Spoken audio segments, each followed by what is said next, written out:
Welcome. You are tuned into The Last Word on Rugby, gearing up for a top weekend of international rugby, of course, and then the big one, the Springboks versus England in their First Nations Championship test.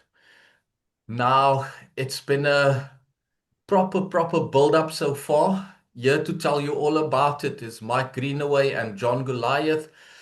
Mike's been with the box, and there's some interesting noises that's been coming out of their press conferences at their training, but also very subdued, if I can call it that.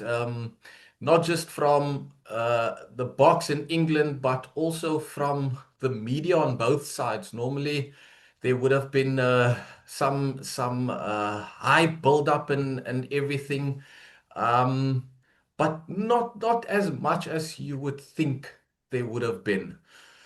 But we'll talk about everything around that and what the Boks need to do this weekend to get that win. If you haven't yet, click that like button on our YouTube channel at the Clutch ZA. Subscribe to it and then share this podcast. We will bring you the latest Springbok news. Mike, jumping into it, would you compare to what has happened in the past when the Boks face England, whether it's here or overseas? Would you say this has Mm. been a bit more of a reserved week in terms of that build up towards a Yeah, big test? I get the impression that people can't quite sort of get a handle on the fact that this test match has actually arrived.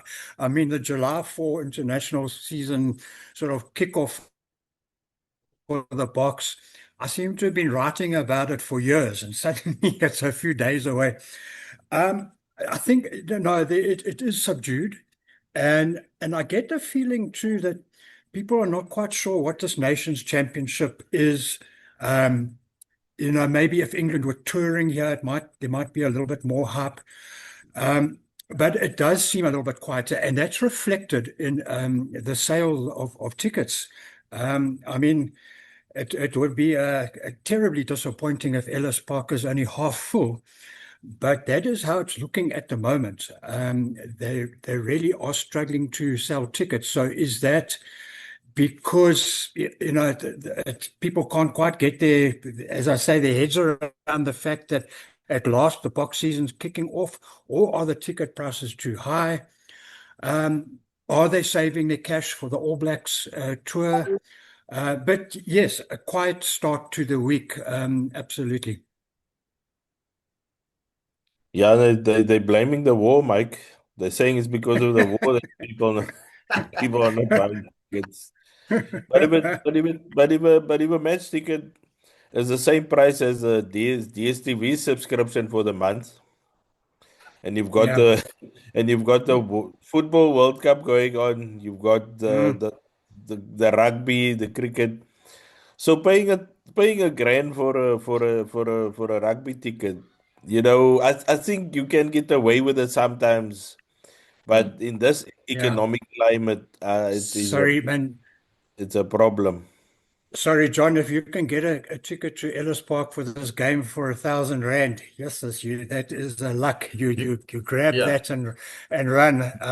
We're looking more like 1,750 to 3,000 rand for a ticket. And if you're taking your partner, and possibly some children, maybe that's a family of four, suddenly with I'm saying if it's like 2 grand a ticket, and then you get some food and some drinks.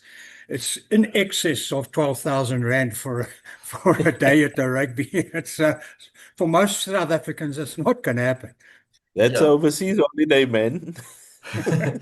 That is literally a box of Klipdrift premiums, and you sorted for the rest of the international season, and you can pay your DSTV and all of that and sit at home and watch it. And like you said, yeah, I think a lot of people also saved up for that New Zealand games. I think that is the the tour everyone's looking forward to. Mike also mentioned this is a one-off against England, so I think all of that will play a factor in what's happening around the field. And I don't even want to say the slow build-up because, like Mike said, we've been writing about this for 6 months plus, and it's finally here. But all of a sudden, it just feels a bit but slow in terms of what's happening in the week towards the game. But guys, what wasn't slow is Rassi's first match day squad Mm. for this game. I mean, this is a team that could potentially feature just like that. Maybe a Kwagga Smith or Paul de Villiers or somewhere there. But this squad can actually fit into a World Cup final and go and win that for the Springboks. For me, it feels like that. I don't know what your thoughts are on this game day squad. If I look at that side, I wonder where it could be made stronger. And given what is available at the moment, it is the strongest side I think the Springboks can put on the field this Saturday. It's clear that Rassie is taking no chances. I mean, it's such a long year, 12 tests, so many big games. The importance of starting with a bang, hit the ground running, and also not underestimating England. It is a powerful Springbok team, and it just a rider on that is if they don't win, it would be a minor disaster for Rassie because honestly, that's the strongest team that he can put on the field. I think it should prevail, but yeah, it's good to see that Rassie's not holding anything back in the first game. Yeah, I mean, also announcing the team on a Monday, saying, "There, here you go. Here's all the big guns being hauled out." And Yeah. it's a very strong team. It's got over 1,000 caps, if I'm not mistaken. But for me, I think it's going to be sort of interesting to see. I mentioned it last week how the likes of Eben Etzebeth, Malcolm Marx is going to go, who haven't played in a while because of injury, all those guys. And also this season will give us an indication 1 year out from a World Cup as to at Hmm. what level are the Springboks Yeah. big players. And we've actually will have an insight into that immediately on Saturday. Yeah, yeah, and that was my next question I was going to pose to you guys. Seeing that it is a squad with over 1,000 caps, and it is a absolutely strong team, and Mike slightly touched on it. But if they do not get off to like a flying start. And that has happened in the past where the Boks get off to a very slow start in their first test of Mm. the season. Um, is there can we look into it like the Boks need one or two tests to get themselves going? Mm. With an eye on, we know how weak that pool games for the Boks will Mm. be at the World Cup. Can we then look into it that somewhere they need some stronger opposition to get going, and that they can't start firing from the start of a season? Mm. Yeah, talking about starting firing, Jesse Creel actually spoke about what happened at Ellis Park last year, almost a year ago, where they couldn't have started more on fire when they rushed up to what was over 20 points in 15 minutes Australia, yeah. against Australia. Um, and then ended up losing the game quite comprehensively. And he said, look, it's our first test of the season. We learnt about what happened in against the Wallabies. We've got such a long season ahead. Yes, we want to attack when it's on, but what's important is that we have a measured game plan in this first test. If when the attacking opportunities come, whenever they come, we'll take them. But we've got to manage this game very carefully. because we learned from what happened against Australia, and because it is our first game, and we need to lay a foundation and then start building momentum over the rest of July, with obviously Scotland and Wales to come, and then be in a good place by the time the All Blacks arrive.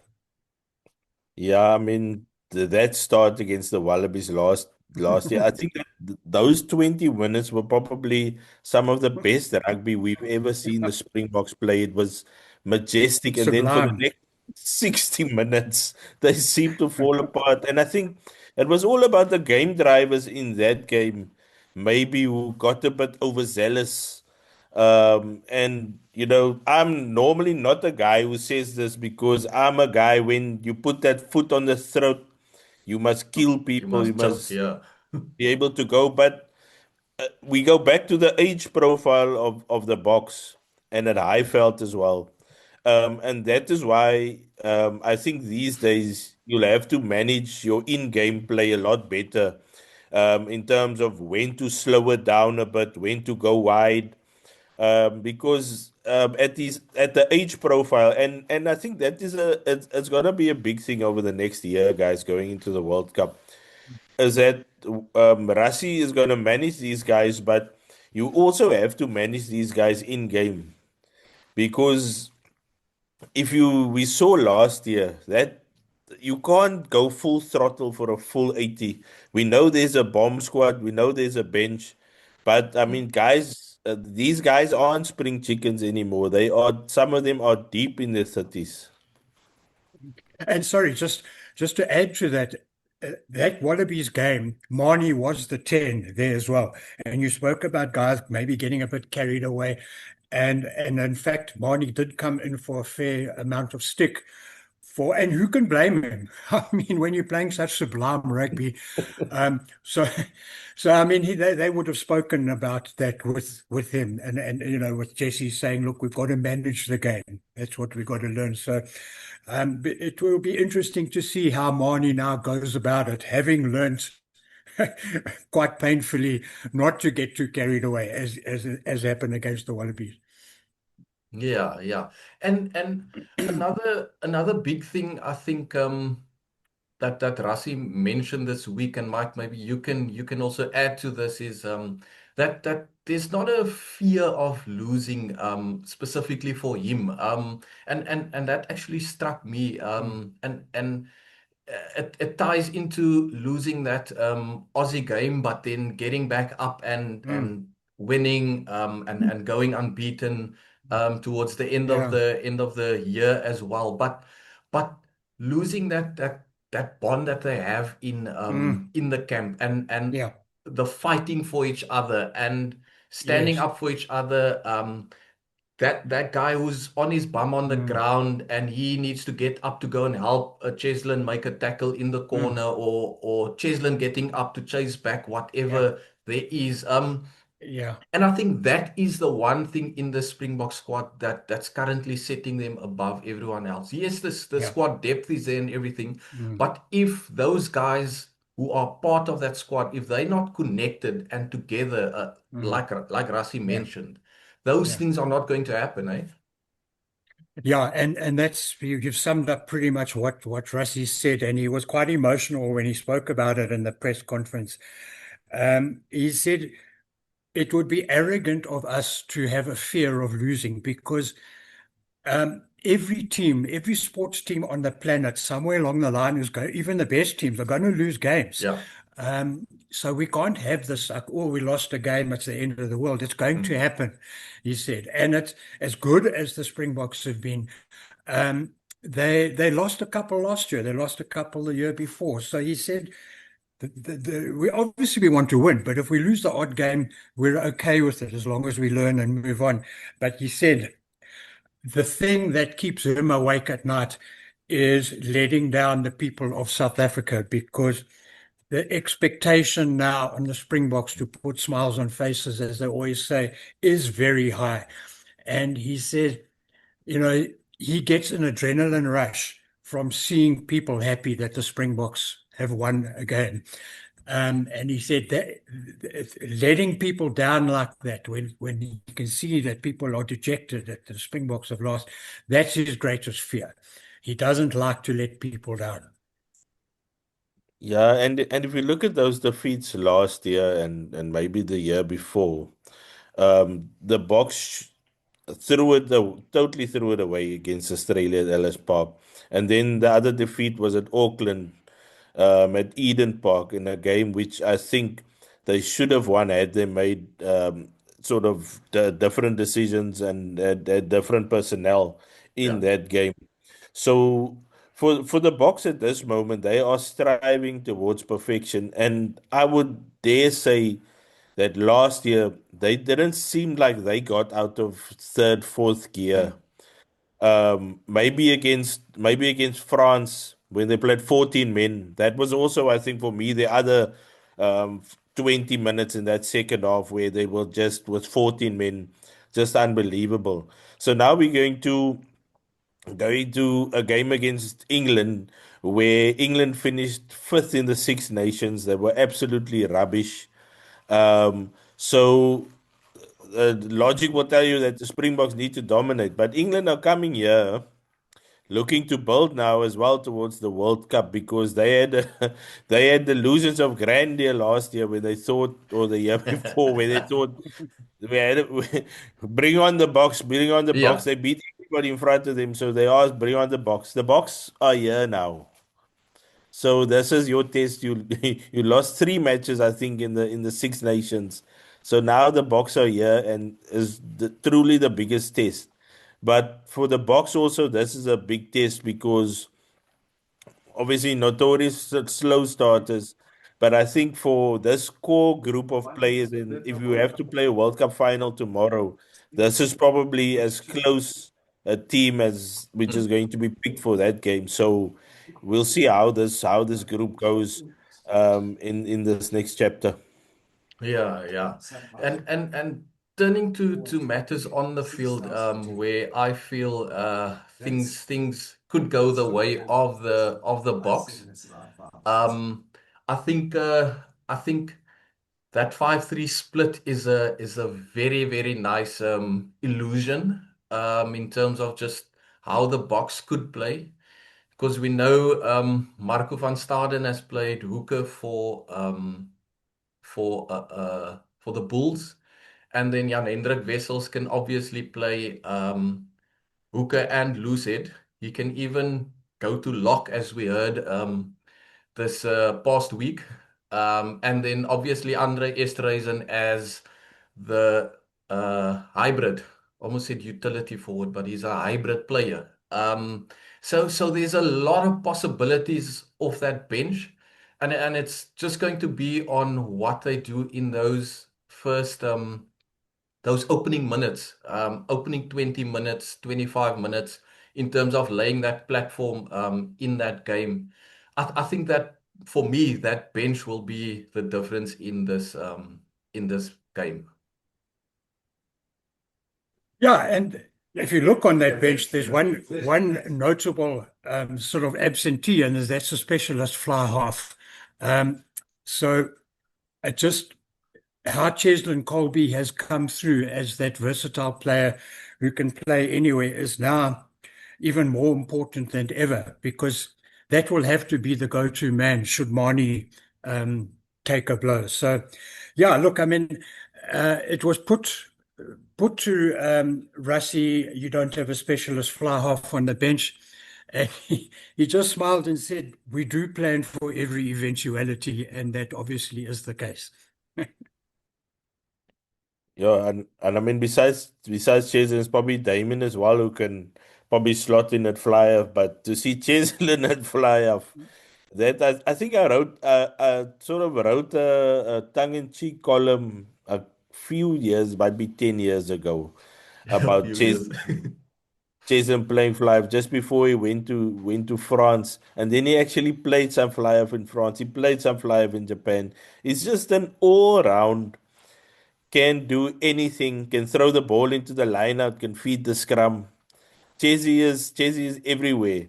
And I think in terms of what we saw in against the Barbarians in Rebecca, don't be surprised if Chelsea actually does the goal kicking on Saturday. We know Mani, that is probably an area of his game where which is probably not his greatest strength. He's over the last year at the Test Arena, he was actually a lot better.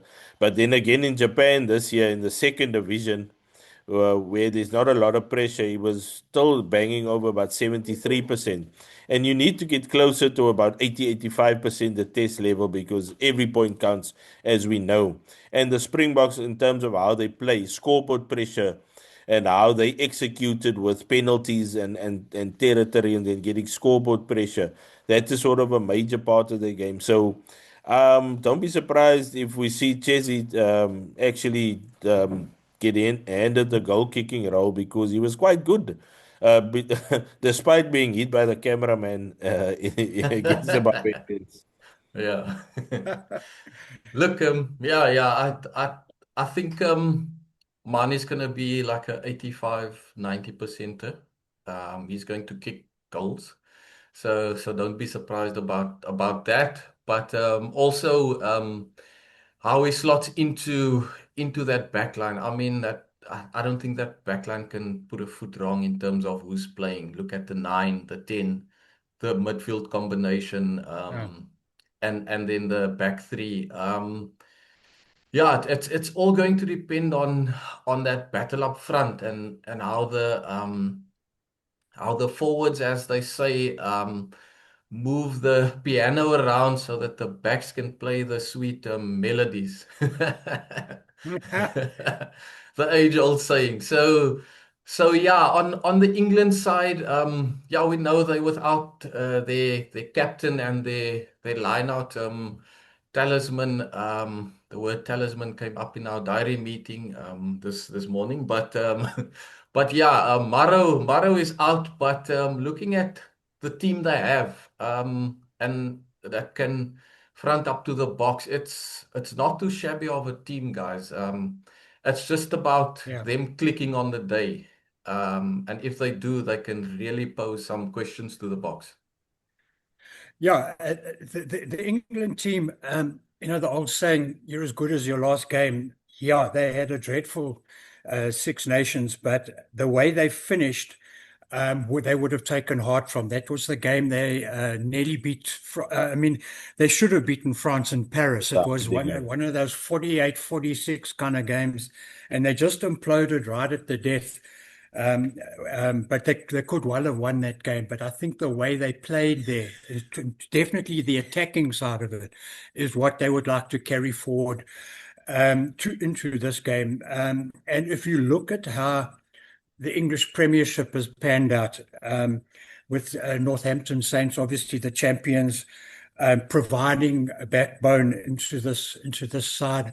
I think that does give you an idea of how they want to play. They have a pretty useful team, and here we mentioned they've got the jack of all trades, Mr. Pollock, there, who certainly likes to do the Bobby Skinstad thing.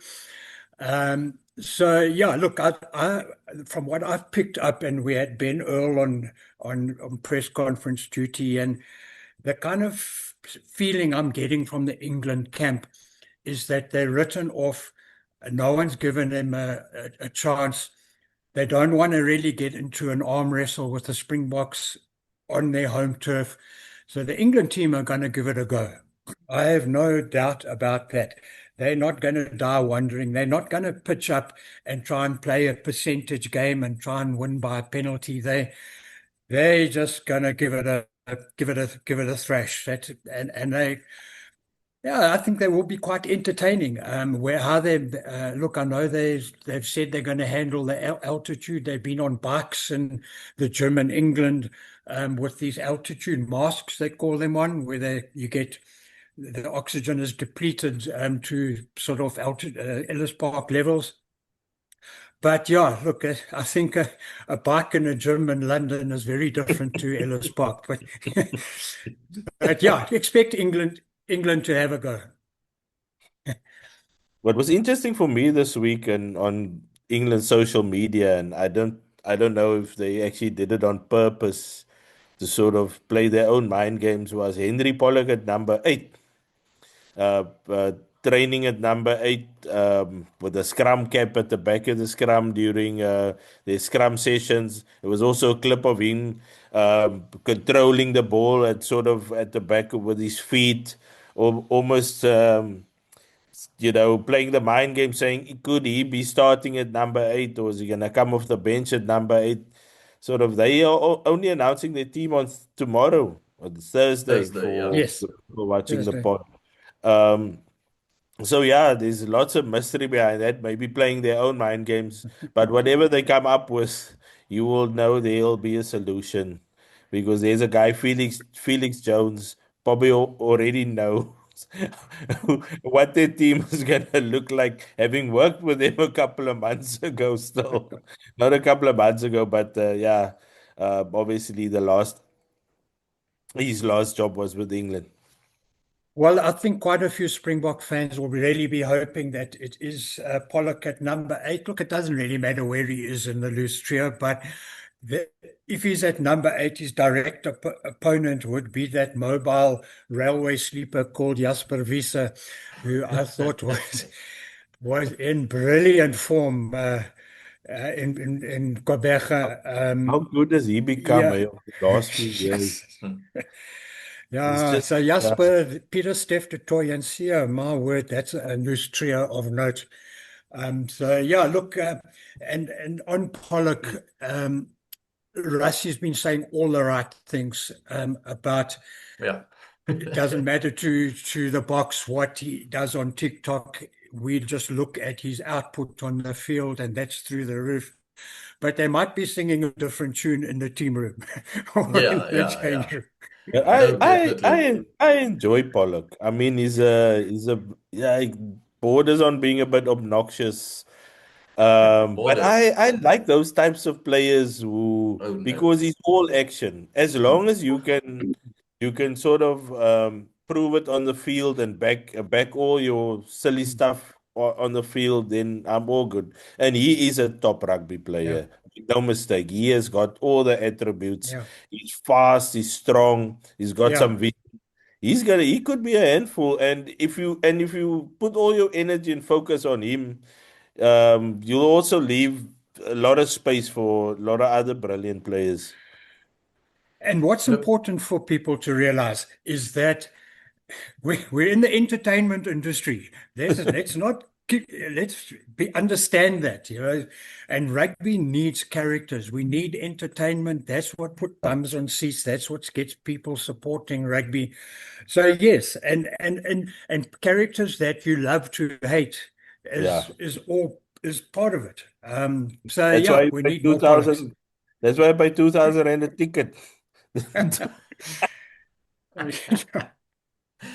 look, I'm all for the entertainment factor, but he needs to back it up with wins. I mean, shushing the Stade de France crowd in that I think it was the last Six Nations game, and then Mm, losing the ball for that. I think it was the winning score that he mm, lost the yeah. ball. So things like that happening in the game. It's like it reminds me a lot about that All Black Island game. I think it was last year where James Lowe kicked a 50-22, brilliant 50-22, and he was fist pumping the crowd and saying they were trailing by 15 points, and then just at that next line out, Ireland lost the ball and New Zealand won that game comfortably. So South Africans are all for that plastic energy and hyping up. So Pollock can bring that. The box will back their energy up with what they do on the field. Quickly, guys, on the spot again. I feel the box, they need to get off to a good start, a fast start, not in terms of the gameplay, but in terms of winning this opening a Nations Championship match. Looking at this team they selected, I feel they're taking this game by, say, 10 to 15 points on Saturday. John, I Mm. don't know what you are looking at. Yeah, I'm thinking if the box click, it could be 15 to 20, maybe even 25. Um, but I've also got this feeling that it's going to be a lot tighter because the box, as we said, notoriously slow starters. But also a lot of the main box where the spine of the team hasn't had a lot of rugby Mm. over the last couple of weeks, even months. Even Etzebeth, when was his last game? Like almost 2, 3 Yeah, months ago. yeah, Such a Uh, key and player. sorry, and remembering, John, that when he did play, but it was for like about one half, and then he banged his hip, and and before yeah, that he hadn't played for what, Exactly. 5 months. the So, suspension, yeah. Exactly. so So this is going to be his second game in since November. Is that correct. what you're saying, Mike? Yeah, it's such Yeah, a. but But we mentioned it last week that the training sessions are hectic. yeah. So if something is gonna get you up to speed, it's the Mm. training sessions. But yeah, for me it's interesting to see how he goes, because I think maybe it was also a blessing in disguise, resting the body over those last 5 months just to be, in tip-top condition. Probably did a lot of conditioning work, and especially leading up to next year's World Cup. Yeah, John, I hear you about a bit of rustiness there. I'm just hoping, and I am sitting at a wooden table and I'm touching it, that those guys who haven't played, I mean, like Eban has got over 140 odd tests, so it shouldn't, I mean, he knows how to start getting back on the bike. So hopefully Malcolm Marks as well, another hasn't played a lot. Peter Steff got a good workout in Koperga, thank goodness. Yeah, look, if the box click, I'm seeing a 42-12 kind of game. If if it's a lot tighter, it could be one of those 36-18s, but I would say the box by double points regardless. I mean double digits, you know what I'm saying? Yeah. 12 to 20. Mm. Well, there you have it. In the 50th test of veterans, I can call them veterans because they should have been very, very further with the test caps that they have. But Damian Willemse and Cheslin Colby, both the double World Cup winners, racking up their half century of tests against England. It should be a cracker of a game. Obviously, some nice, nice internationals before the Bok kickoff and then after. But I think by then, South Africans will be well and truly drowned in their Clippies and Coke.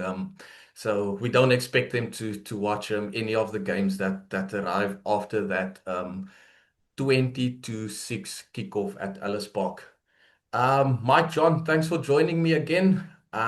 We'll be back, of course, with more of the last word on rugby in terms of the result on Saturday, but also building towards the Scotland test where we know some changes to the box side will take place, as Rassi has alluded to.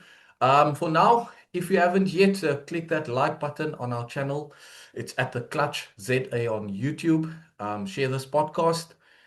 Bafana's done, but the Boks are back and they will look to keep bringing those smiles to the nation of South Africa. Guys, I will see you next week again. Thanks again. Cheers.